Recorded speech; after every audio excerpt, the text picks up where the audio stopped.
Hey, this is Brian with ActiveMelody.com. In this week's guitar lesson, we're going to break down this blues composition that's played solo guitar. No accompaniments required. All you need is an acoustic or an electric guitar and a pick, and you can start having your own jam session. And it's so much fun to do. We're going to break down everything that I played in the intro, note for note, but more importantly, I'm going to show you where those notes come from so that you can start to improvise in this style or write your own music. So I've got this lesson split into two parts. In this video, we're going to take a look at the first half. If you'd like to watch the second half, as well as download the tablature for this lesson, you can get that by going to ActiveMelody.com, go to the lessons page, and do a search for EP208. That's the lesson number for this lesson. So let's go ahead and get started with part one. Alright, so let's break this thing down into little pieces. That always makes it easier to understand. The first part that we're going to learn is the intro, and it's a standard classic blues turnaround that you've heard a million times. It's a great way to start a song. It's a great way to play that turnaround. But let me show you how to tie it back to the one chord or to our root chord so that you can play this in any key. Now here's kind of the way that I visualize this. I start with the root chord. So in this case I'm playing an A major bar chord. So I've got my E chord shape here with these three fingers, and then I've got the bar there on the 5th fret. And what I do, if you make that chord shape and you skip a fret from where your pinky and ring finger are and come up another fret, in this case it would be on the 9th fret, and you play a D chord shape, you're now making another version of the chord you started with. So if that's an A chord, that's an A chord. And that works for all your bar chords. So if you were playing a G bar chord, using the E chord shape, I should say, there would be another version of a G up here. The reason I've mentioned that is so that when I'm playing this, that's what I'm doing, is I'm going to that chord shape, but I'm just playing the 3rd and 1st string out of it. I'm not making the whole chord. And that's a harmonized 6th. Now here's what I'm doing. I've got my ring finger on the 9th fret 1st string, my middle finger is on the 9th fret 3rd string. And the way that I'm picking that, I'm using hybrid picking. So I use the pick on the 3rd string, my ring finger to pluck the 1st string with the right hand. Now you don't have to do that. I've seen guitar players do this either way. You can pick it down, up, down, down, up. You could do it that way as well. If you're not using hybrid picking, I recommend doing it because it's something that'll save you a lot of headache down the road, and it just makes it easier because your hands just naturally line up with those strings. So there's your background information. So that's the intro part, and it starts there on the 9th fret, and we just walk it down. 9, 8, 7, and the string order is 3, 1, 3, 3, 1, 3, 3, 1, 3. And you'll notice in the tablature it's triplet, triplet. There's a little 3 over each of those groups of notes. And then we come down to the A chord, and all I'm doing is barring the first 2 strings on the 5th fret, and then I've got my middle finger on the 6th fret 3rd string. And that's the top part of your A major bar chord. Think of that as a takeaway so that if you're ever wanting to play a turnaround in a blues song, you can use that, or you can start a song with that. Now after that I played. Now I got this lick that's almost simulating a slide in a way. It's got a very kind of Muddy Waters feel, where you're pushing the note a little bit sharp, giving it kind of an uneasy feeling. There's almost a little bit of twang there. But all I'm playing is the minor pentatonic scale for A. This would be pattern 1. There's your pattern 1 minor pentatonic. So I'm up here on the 8th fret 1st string, and I'm using my ring finger for that. And I hit it 1, 2, 3, 4. And then I come down and I bar the first 2 strings on the 5th fret. And play 1, 2. Those are string numbers. Then I come down with my ring finger on the 7th fret 3rd string. And then I do I always call that a build a chord. I always think of it that way. What you're doing is you're building that A chord. So I'm playing strings 2 and 3, but I'm barring the 5th fret there, so 2 and 3. And as soon as I play it, I use my middle finger to build the chord by doing a hammer on to the 6th fret 3rd string. So when we back up, we have. Okay, now let's finish out the chord, and you can see what my hand is making here. I'm making that chord shape, and that's why I call it build a chord. Even though I'm playing a lead part, I'm kind of really just tracing the notes out of that chord. The next note would be my middle finger on the 7th fret 5th string, and then I play the E7 chord, but I'm playing it up here. Now this chord shape is the D7 chord shape. So if you know how to make a D7 down in first position, you just take that same chord shape and you play it here with your middle finger on the 7th fret 5th string. Your ring finger is on the 7th fret 3rd string. Your index finger would be on the 6th fret 5th string. And when I play that, I played string 6, which is your open E, 6, 5, 4, and 3. It's a real nice sounding E7 chord. And you can slide into that. I use that a lot when I'm playing something in E. I just use that little part of the chord. So, backing up from the beginning.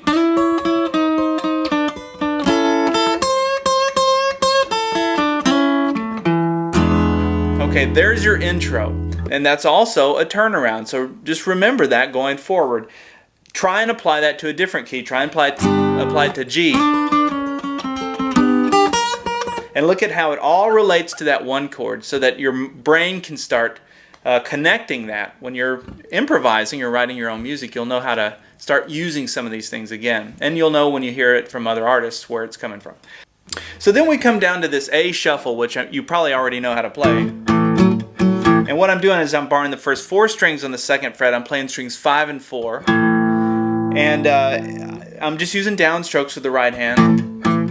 And all I'm doing is I'm keeping the bar there, but I'm alternating between I use my pinky, some people use their ring finger, on the 4th fret 4th string. So 2 without and 2 with.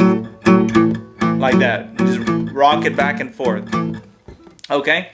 So, but that was too boring. I mean, that was just too predictable. So I threw in something else. I thought that was kind of cool. And actually, that's an idea that I borrowed from one of the micro lessons. So if you want to check that out, it's ML002. So go to activemelody.com/micro, and you can look up that micro lesson and see where these A chord shapes come from. But that's what I did. I just borrowed a little piece out of that. That'll give you some ideas to how you can start incorporating this stuff into what you play. So what I'm doing is I've got my ring finger and middle finger on the 5th fret, strings 2 and 4, and I'm letting those open strings ring out as well. So I'm really playing strings 5, 4, 3, and 2, those middle 4 strings. Then I slide it down, so my middle finger goes down 1 fret to the 4th fret. My ring finger comes off, index finger goes down on the 3rd fret 2nd string. Same middle 4 strings, so we have, and then we go back to the A chord, how we started it. So when you put all that together for your rhythm shuffle, and you can hear the one constant, and you'll see this in the tab, is that 5th string. It's like a heartbeat that doesn't stop. It just keeps going throughout the whole thing, and you're going to see that play out over the D chord as well. Let me do that slowly. You can see right there was a single 5th string.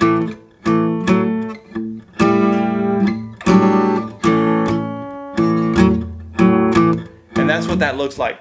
And then we have to add some little fill licks in to keep it interesting as well, right? So this is a kind of a go-to for me. Those of you that follow my lessons will probably have played this at some point. But just as the minor pentatonic scale was here, pattern 1 for the key of A, if you slide that down 3 frets, you're into happy zone, or the major pentatonic scale. And all you're really doing is you're barring the first 2 strings there on the 2nd fret, and these are already behind the A chord anyway, right? So that's what makes it easy. Then you take your ring finger and put it down on the 4th fret 3rd string, middle finger down on the 3rd fret 2nd string. And look at this, you can take this shape and go up another one, and see how it all connects to that A? And so remember that going forward. Then if you're playing that A chord shape, let's say you're playing it here, and you're making a C chord, you can start to go to those licks and throw them in when you're improvising. So that's what this next lick, or where it comes from. So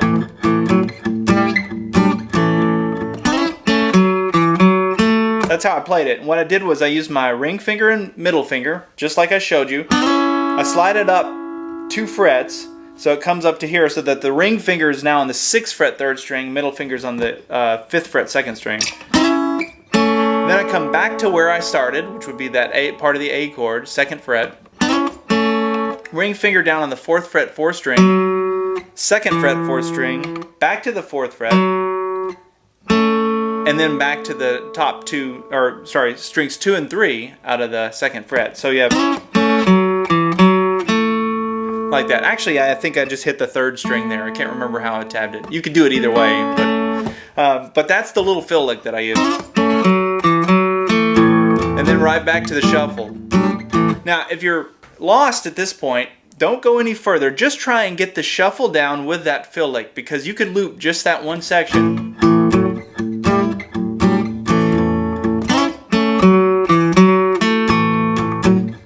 See how it just never breaks the rhythm? And tap your foot, play a metronome, or play with a metronome, or whatever you can do to try and keep on the rhythm. You can slow this way down. You're setting the tempo. That's a nice thing about these solo compositions. Okay, so then the second time through, I played that again, just the same, but then I went to this lick, which is, I don't know if that's Elmore James, where I've heard that, but I hear that a lot. But it's a very easy thing to do. The first thing we're going to do is we're going to take our middle finger on the 5th fret 2nd string, ring finger on the 6th fret 3rd string, which you've already done. And I always think of that as kind of the bridge. You know, if I'm playing the major pentatonic scale, it'd be pattern 2, pattern 1. And here's your little bridge to get you from one to the other. That's kind of the way that I think of it. But we're going to play that twice, and then we're going to slide that up 1, 2, 3 frets and play it 1, 2, 3 times. Now think about what just happened there. We went up 3 frets. So that means we went from the major pentatonic scale back to minor pentatonic scale. And that's a great example. That's one of the best examples of how you can take the same little chord shape and make it go from kind of happy to bluesy. See the difference? You can feel the different pull just by switching from major to minor pentatonic. Okay, so we have 1, 2, 1, 2, 3. Then I go up 2 more up to here. Now think about what I just did there. Now I just took that same chord shape and I'm playing it over a D chord. So our next chords are D chord, and I'm just playing those 2 notes right out of the D major bar chord. So that's a great takeaway for you to think about getting from the 1 chord to the 4 chord when you're playing a lead. So if your 1 chord is here and you got that bluesy lick, which we all know probably by now, if you just take that up 2 frets, you're right in the middle of your 4 chord, playing those 2 notes out of it. So that's an easy thing to do. Just go up 2 frets from there. Okay. Now once I came up to here, I played strings 4, which is that open D string, because now we're playing over the D chord, the 4 chord, 4, 3, and 2. So I went like that. And then at this point, the heartbeat part that I mentioned earlier, it happens on the 4th string. So I kind of keep that going.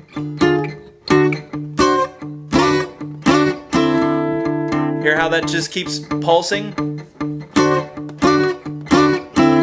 Now here's what I'm playing from a chord perspective. I'm playing a D7 chord, but I'm just using the A7 chord shape. If you know how to make an A7, down in 1st position, same chord shape, but I'm barring now the first 3 strings on the 7th fret. My ring finger is on the 8th fret 1st string. That's another way to make a D7 chord. And it was just convenient because it's right here where we were. Alright, so then if I take this finger away and I'm left barring just the first 3 strings on the 7th fret, when I play it in conjunction with that D note, that open 4th string, I'm playing a D6 chord. Really cool way to play a D6. And then I can slide that down 2 frets, and I'm playing a D9 chord. So you have a D9, a D6, and a D7, all right there. Very easy to get to. So that's what I was playing when I played the...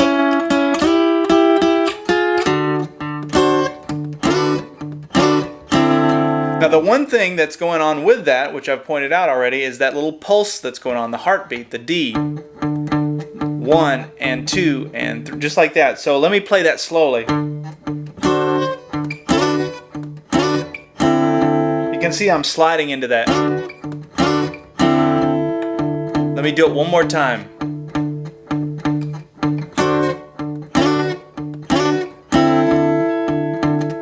Okay, so that's the D part. So then we go back to the A part. Same rhythm that we learned the first time. Now, to get to the E part, or the 5 chord, that's the lick. Now it's the same lick, it's the same exact premise that I just explained to you. And how you have those little harmonized notes there off of that major pentatonic scale for A, and how easy they are because they connect right into the A chord that you're already making. So that's what I'm playing is I'm sliding up here. We've already done this. Middle finger on the 5th fret, 2nd string, ring finger on the 6th fret, 3rd string, and we're going to walk this down right back down to that strings 2 and 3 out of the 2nd fret, or the A chord. And then my ring finger goes down on the 4th fret, 4th string, and then index finger on the 2nd fret, 4th string. So those are just right out of the major pentatonic scale, pattern 1.